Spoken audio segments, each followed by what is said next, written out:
கோலலம்பூர் ஜலன் பத்தாலிங்கில் விபச்சார நடவடிக்கைகளை நடத்தி வந்த 3 கடை வீடுகளில் நேற்றிரவு 8 மணியளவில் 15 பேர் கொண்ட குடிநுழைவு அதிகாரிகளை கொண்ட குழுவினர் அதிரடி சோதனை மேற்கொண்டனர். அந்த கடை வீடுகள் 2 இரும்பு கதவுகளை கொண்டு பூட்டப்பட்டிருந்ததால் உள்ளே நுழைவதில் அதிகாரிகள் சிரமத்தை எதிர்நோக்கினர்.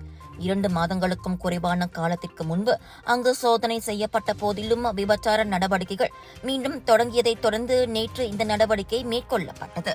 இந்த சோதனையின் போது விபச்சார நடவடிக்கையில் ஈடுபட்டதன் தொடர்பில் 11 வெளிநாட்டு பெண்களுடன் 5 ஆடவர்களுடன் உள்நாட்டைச் சேர்ந்த 3 ஆண்களும் கைது செய்யப்பட்டதாக கோலலம்பூர் குடிநுழைவுத்துறையின் இயக்குநர் முகமது சஃபி யூசுப் தெரிவித்தார். கைது செய்யப்பட்ட பெண்களில் 10 இந்தோனேசிய பெண்களும் வியட்நாம் பெண் ஒருவரும் அடங்குவர். உள்நாட்டைச் சேர்ந்த 3 ஆண்களும் அந்த விடுதிகளின் பராமரிப்பாளர்களாக இருந்ததாக தெரிய வருகிறது.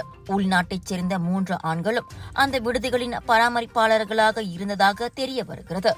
இவர்கள் அனைவரும் குடிநுழைவு சட்டம் மற்றும் அது தொடர்பான விதிகளின் கீழ் விசாரணைக்கு உதவுவதற்காக தடுத்து வைக்கப்பட்டுள்ளனர். கலர்ஸ் ஆஃப் இந்தியா பிரம்மாண்டத்தின் உச்சக்கட்டம் சவுதர்ன் இன்டர்நேஷனல் இந்தியன் எக்ஸ்போ தாசி சென்ட்ரல் ஸ்கூடாய் ஜோஹர் பாருவில் 13 பிப்ரவரி தொடங்கி 22 பிப்ரவரி வரை உங்கள் வீட்டுக்கு தேவையான அனைத்து விதமான பொருட்கள், ஆடை ஆபரணங்கள், அலங்கார பொருட்கள், பூஜை மேடைகள், உணவு திருவிழா என களை கட்ட போகுது.